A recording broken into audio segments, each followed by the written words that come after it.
உண்மையான காதல் என்று ஒன்று உள்ளது. காலம் கடந்து போன பின்பு மண்ணில் வாழ்வது. காலம் எந்த கைப்பிடிக்குள் மாட்டிக்கொண்டது. காதல் என்னை விட்டு விட்டு எங்கு சென்றது?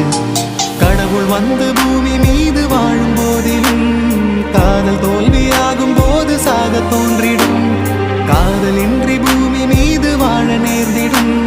கொஞ்ச நேரம் கூட நரகம் போல மாறிடும்.